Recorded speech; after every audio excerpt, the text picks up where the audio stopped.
નમસ્કાર દર્શક મિત્રો, ખબર છે .com પરથી હું દ્રષ્ટિ આપ સૌનું સ્વાગત કરું છું. દર્શક મિત્રો, હાલમાં એક મુદ્દાએ ખૂબ જોર પકડ્યું છે અને એ છે કિંજલ દવે.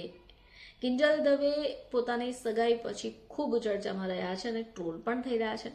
હવે એક નવો વિવાદ સામે આવ્યો કે જ્યારે તેમને પોતાના જ સમાજમાંથી નાત બહાર કાઢી મુકાયા, જે પછી તેમનું નિવેદન પણ સામે આવ્યું છે. કિંજલ દવેના નિવેદન બાદ ઘણી બધી એવી સેલિબ્રિટી છે, ઘણા બધા એવા લોકો છે જે તેમને સપોર્ટ કરી રહ્યા છે. આવો જાણીએ. તો કિંજલ દવેએ બહારના સમાજમાં સગાઈ કરી લેતા હવે આ મામલો ગરમાઈ ગયો.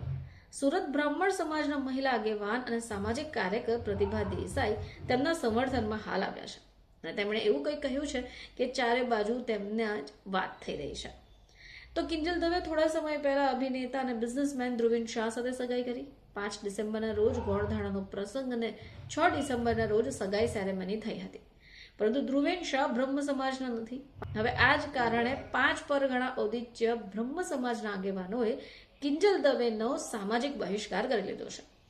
હવે ત્યાર પછી લોકો સમર્થનમાં આવી રહ્યા છે અને કિંજલ દવેના સમર્થનમાં જાણીતા વકીલ પ્રતિભા દેસાઈ પણ આવ્યા છે.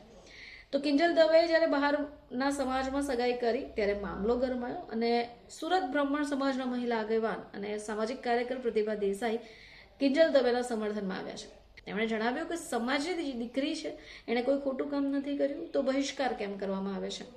કિંજલ દવેએ કોઈ બિન હિન્દુ સાથે પરિવારની મરજી વિરુદ્ધ લગ્ન નથી કર્યા હોવાની વાત પણ તેમણે કરી. સમાજના રીત રિવાજ મુજબ સગાઈ કર્યા હોવાનું પણ પ્રતિભા દેસાઈએ ઉમેર્યું હતું. તો ગુજરાતી સિંગર કિંજલ દવે સામે આંતરજ્ઞાતીય સગાઈને લઈને 5 પરગણા ઔદિત્ય બ્રહ્મ સમાજ લાલધૂમ થયો. જોકે કાંકરેજના શિહોરી ખાતે એક બેઠક મળી, જેમાં કિંજલ દવેના પરિવારની સામાજિક બહિષ્કાર કરાયો. લલિત દવે અને પ્રહલાદ જોશીને આજીવન સમાજની બહાર કરાયા છે. બહિષ્કૃત વ્યક્તિઓના આવકારના સામે કડક પગલાં પણ લેવાશે. સમાજના કોઈપણ પ્રસંગમાં તેમને નહીં આવકારવાનો નિર્ણય લેવાયો અને આજના યુવાનોને આધુનિક વિચારો અને સામાજિક જ્ઞાતિગત રિવાજોનો વિરોધાભાસ હાલ તો જોવા મળી રહ્યો છે.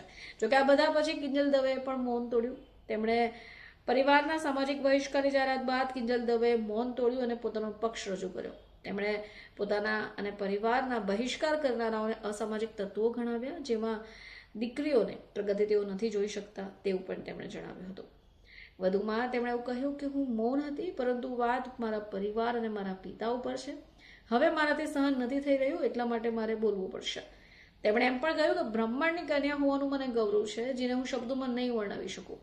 અને મને 18 વર્ણના લોકોનો પ્રેમ અને સપોર્ટ મળ્યો છે. સમાજમાં કહેવાતા કેટલાક અસામાજિક તત્વો છે કે જેઓ આજના આધુનિક યુગમાં દીકરીઓ માટે રૂલ્સ અને રેગ્યુલેશન નક્કી કરી રહ્યા છે.